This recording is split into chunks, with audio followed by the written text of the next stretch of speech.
Okay, we have one final conversation before the Shatter List Award presentations.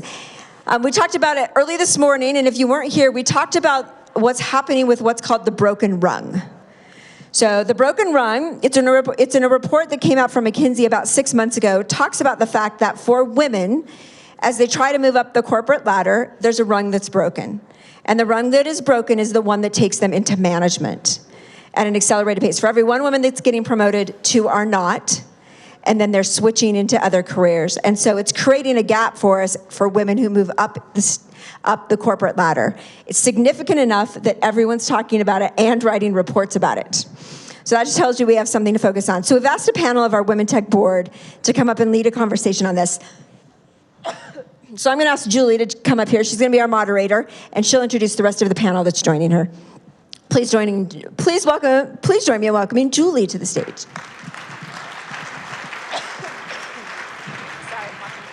Are you okay? Good morning, everyone. It's awesome to be here. So we are going to welcome our panelists to the stage. And first, we're going to have, actually, panelists over there. I'm just going to have you guys come on the stage, and I'm going to ask you guys to introduce yourselves. We're trying to get the mics working here, so give us just one moment.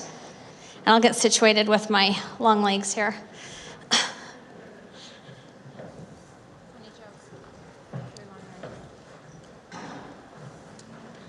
Okay, just do a mic check, but I'm gonna actually ask them to introduce themselves. If you would tell us your name, your company, and your role. Okay, Catherine Wong Entrada, Chief Operating Officer and Chief Product Officer. Vance Checketts, Chief Operating Officer at Built for Teams. Tara Rosander, EVP of M&A at Brandless. Awesome. So I can tell you that I've had the opportunity to watch and admire these leaders for a very long time, so I really appreciate you guys being here to share your insights and your perspectives. So as Sid mentioned, as you look at the research and the data and all the studies, and in this McKinsey study that they put out every year I think is super interesting, but I guess what I'm saddened by is if you look at some of the data, as Sid mentioned, that first management rung on the leadership ladder, we're challenged to get the right opportunities for women there. And there's a lot of headwinds as we look at how we progress women in technology. So we're going to focus today on how do we shift those dynamics, what are the issues and the actions that we can take as a community to not only build our talent pipelines in our organizations, but also help progress women. So in the study, you will see that for every 100 men promoted from entry level to manager, 87 women are promoted and only 82 women of color are promoted. And so as Sid mentioned, as a result, it's really hard for women to catch up the further you go up the leadership ladder. So I wanted to start by asking Tara, since you have the mic, ask you and Catherine, what's your kind of career path and history, and what was your first people leadership role? How did you break into your first leadership role? Sure.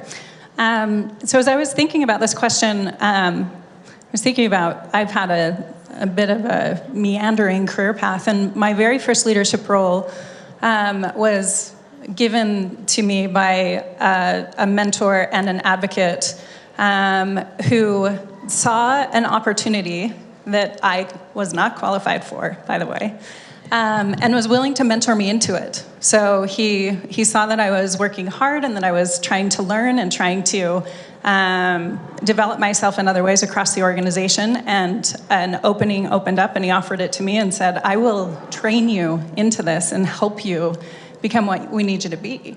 And so he recognized something in me. And as I've seen different roles throughout my career, I've always had that person who advocated for me. Sid's been one of them. And so that's what's helped me. Awesome. So my first people manager role, I was pushed into kicking and screaming. I didn't think I could do it. I didn't want to do it. I kept saying, no, I'll go to this. I had more of a jungle gym career probably leading up to that, just trying all sorts of different roles.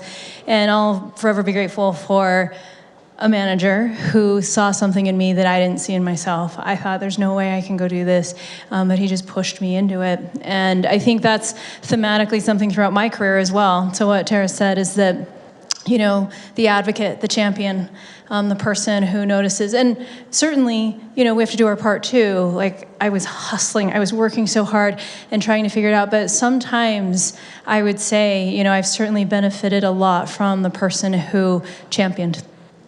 Very nice. There's a common theme here because as I reflected on this question as well, it was the proverbial tap on the shoulder with me from one of my strong male allies when I was young in my career with a leadership opportunity. And I had no clue what I was doing when I was starting out my career and hadn't even thought about leadership. And I remember being very scared, like, oh my gosh, can I do this? And I actually thought that, hey, if you work really hard, your efforts will be noticed and you just progress up the ladder. But of course, that's not how it works. And so he gave me the opportunity that set me on a trajectory for a super fulfilling career because I love building teams, leading teams, and I'm always will be grateful for that. So for all of the male allies in the audience, that leadership and support is so important to help encourage and develop women. So speaking of male allies, Vance, I've always admired the stand you take for women. I watched you when you were in your Dell EMC days, and just throughout, the times and the years we've had the opportunity to work together, but you've always been such a vocal supporter of women. Can you help us understand how organizations can help develop women, and as male allies, the role that you can help with?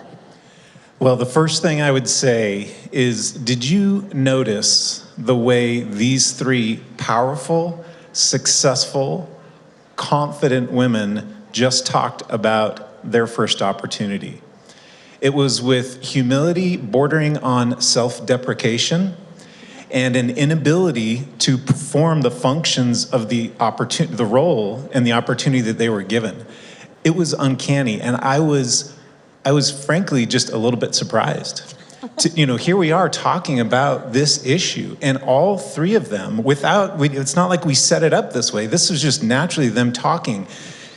We know the statistics. We know the way men think about a job opportunity. They see a job posting, they meet 50% of the qualifications, and what do? Yes, I'm applying. A woman sees the same job posting, I only meet 80%, I better not apply. It's the exact same thing when it comes to these opportunities inside companies. And as women, please, cut yourself some slack. Consider what you've done in the office, in the home, in your personal lives. I mean, you are so well qualified. You are oftentimes managing way more things and way more people than a lot of the men in your lives. So speak up, step up. And as male allies, what we need to do is take a chill pill, right, on our own skills and abilities, right, and recognize the diverse talents of the women around us and give them an opportunity. And I'll tell you what, I've seen women have the opportunity and then feel like they failed and then tap out. And I think they do that more. So even when they get on the rung, it's like they fall down off the rung. They break it themselves. That's not good either, right? So you need to get on the rung, and then you need to just hang on and know that it's going to be difficult and it's going to be challenging. And male allies and other allies, you need to make sure that you're there when they feel like they're slipping off that rung and say, you know what, you're fine.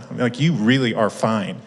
So really interesting little, situation that we just had here on stage, and I hope you all noticed it, and I hope you all internalize it and can do something about it. Yeah, do it differently than we did, is what we're saying. I'm just kidding. And there is quantitative research that backs that up. Okay, so let's talk about, we have a lot of companies here, and we want to make sure that all of you can take away great action items to impact this issue. So from a company perspective, what do you think the most important thing is that senior leaders can focus on to help fix this broken rung? Sure. Great. I think the first thing that you have to do is identify there's a problem, because you can't fix the problem unless you identify it. And then I think the second thing is, like has been talked about from earlier speakers as well, is that you have to recognize that we are in a very changed environment. There is not a one-size-fits-all path for everyone, and so identify what those career paths are and develop individual plans for both yourself, if you're seeking a job or if you're seeking movement in your organization, or if you're a manager. Sit down and identify individual career paths with people that cater to what their experiences are and help them come along the way. I think as leaders, one question we need to always be asking ourselves is, how am I personally showing that I care that this is a problem? So at a corporate level, you can say, well, we donate money, we try and sponsor events and so forth, and that's lovely, it's very important. But I think we individually need to take responsibility for asking ourselves, but what am I doing to show that I care? Actions speak volumes, right? So that would be my one ask. I would say flexibility. That's one of the things I saw in the McKinsey study, flexibility. When KB was talking about childcare, it wasn't like, don't let anybody, everybody has to work from home. You don't tell people they have to come to the office, but be considerate about the time that they have to spend in the office, right? That 9 to 3 slot or whatever it is, and making those meetings consistent and kind of holding to that schedule. Those things are important. So have some structure, but also have flexibility. That was really screaming to me through the McKinsey research. And I appreciate those comments, because I think as we look at the issue, I think, every company out there also should look at the data, right? You get what you focus on. And so are we looking to see where the women are, and are we looking to see where women are developed, et cetera? I'm going to go on a soapbox for just a minute on this topic, because, I love all of the conversation we have about mentoring, but I believe we don't have enough conversation about sponsors.